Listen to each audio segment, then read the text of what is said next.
And look, if you want to win the summer, if you want to have a summer that's more than just cool events and activities and great, if you want to win the summer, you need a God-given dream for your fall. Because for most of us, our fall needs to be different. It just needs to be different.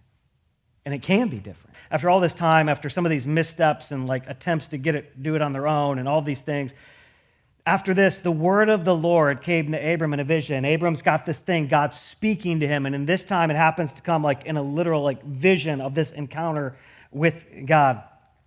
And God says this, Abram, don't be afraid. I'm still your shield. I was a shield when I gave you a dream years ago, but I'm still your shield. I'm still your source, and I'm actually your very great reward, which is really God saying, hey, Abram, I have a great dream for you, and the dream is not your reward. I have an incredible plan for your life, and the plan is not the reward.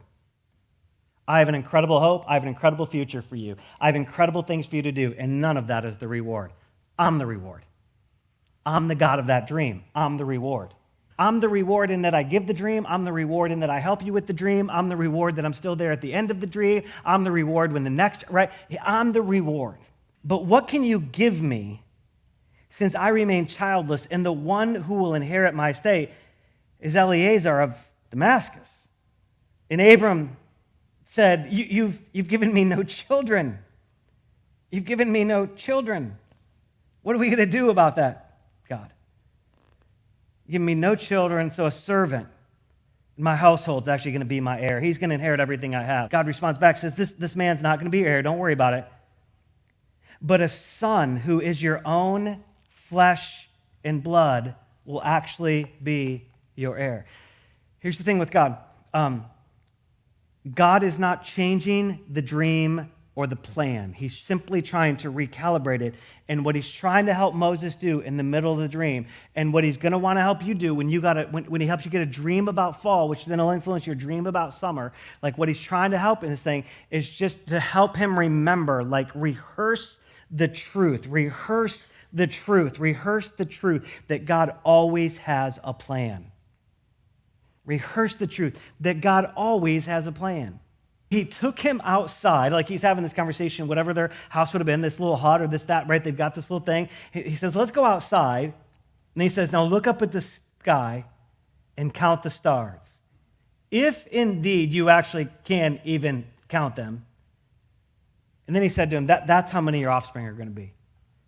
Abram, I know you're grappling with no kids after I promised you kids in a nation, but there's going to be one day you won't even be able to count how many people have come from your family line. You won't even be able to count your generations.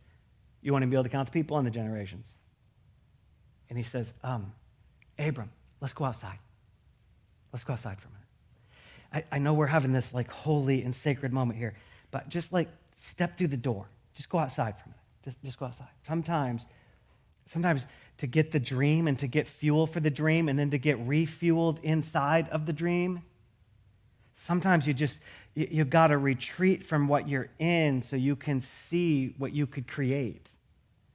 Sometimes you've got to retreat from like what you're in and the chaos for what you're in so you could see what you could create. And could I just say to you that as you dream about fall before summer, part of what we'll start to realize is that summer in part can become part of a retreat. Where we're doing more than just making memories and pass on a family tradition, where we're actually able to see what we could create in the fall. We're able to see what we could partner with God in his holy creativity to create. We're starting to see what partnering with him, what condition in our lives we could create that would help us live fall differently, that would, right? There's all of this potential.